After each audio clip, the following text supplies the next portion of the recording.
जुड़वा बहनें दिल छू लेने वाली कहानी। माला और मैं, हम दोनों जुड़वा हैं। वो मुझसे 2 मिनट बड़ी है। हम दोनों बहनों में बड़ा प्यार है। हम दोनों ने सोचा कि हमारी शादी एक ही घर में हो और एक साथ हो, और नसीब से ऐसा ही हुआ। हम दोनों की शादी एक ही परिवार में हुई। संजय मेरे पति है और अनिल मेरी बहन माला की। संजय और अनिल दोनों चचेरे भाई हैं, पर परिवार एक ही साथ रहता है। पास के घर में ही माला रहती है। हमारे मिलने में अब कोई प्रॉब्लम नहीं थी।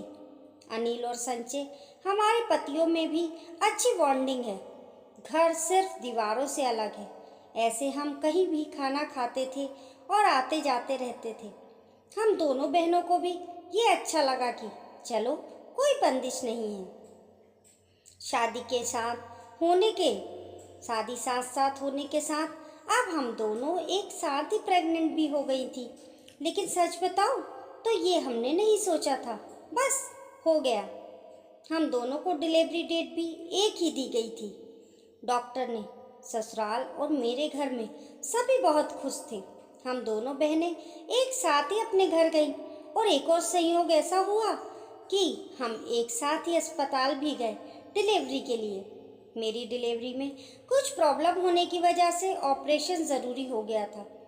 कुछ समय के लिए तो होश में रही, लेकिन बाद में मुझे याद नहीं कि क्या हुआ। आँख खुली तो पता चला कि मुझे लड़का हुआ है। फिर मैंने पूछा माला का, तो पता चला उसे लड़की हुई है। दोनों का समय भी एक ही था। हम दोनों बहनें खुश थीं और कुछ समय बाद ही अपने ससुराल वापस आ गईं।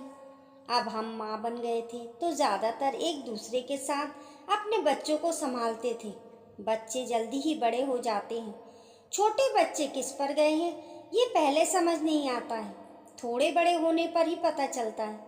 लेकिन जैसे जैसे मेरा बेटा बड़ा हो रहा था, वो ना मुझ पर ना अपने पिता संजय जैसा था, बल्कि वो तो मेरी बहन के पति अनिल जैसा लगने लगा था।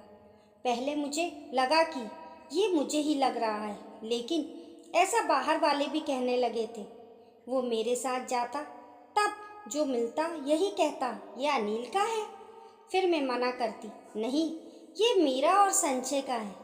माला की लड़की बिल्कुल माला की तरह ही दिखती थी, लेकिन मेरा बच्चा उसके पति जैसा क्यों लगने लगा, ये बात मुझे समझ नहीं आई। मैंने ऐसे ही उनसे मजाक में कहा कि ये तो अनिल जैसा लगने लगा है, तो वो गुस्सा हो गए और कहने लगे, पागल हो, ऐसे कुछ भी मत बोला करो। मेरी मजाक में कई बात पर वो इस तरह गुस्सा हो जाएंगे मुझे पता नहीं था, लेकिन ऐसा गुस्सा वो पहली बार ही हुए थे। अब मेरे मन में कई सवाल मंडराने लगे कि मेरे साथ हो क्या रहा है। मेरी बहन और बाकी सभी को मैंने कुछ नहीं कहा, लेकिन क्या सबको दिखाई नहीं पड़ रहा था? लेकिन कोई भी इस बारे में जिक्र भी नहीं करता था। कुछ महीने ऐसे ही और चले गए, लेकिन मेरे दिमाग में ये सब चलता ही रहा। फिर मैंने सोचा कि मैं अपनी बहन से बात करूं।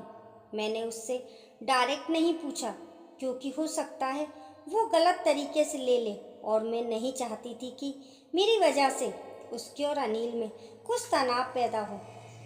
मैंने ऐसे ही उससे ही मजाक में ही कहा कि ये तो धीरे धीरे अपने चाचा जैसे लगने लगा है, और लगेगा भी, क्योंकि एक ही परिवार के तो हैं। दोस्तों, आपको ये स्टोरी कैसी लगी कमेंट करके ज़रूर बताइए, क्योंकि एक ही परिवार के बच्चे होते हैं तो वो किसी पे भी चले जाते हैं। शक करना अच्छी बात नहीं। लाइक और शेयर करें पसंद आने पर कहानी। ऐसी ही अच्छी अच्छी कहानियों के लिए चैनल को सब्सक्राइब करना ना भूलें। मिलते हैं फिर एक नई कहानी के साथ।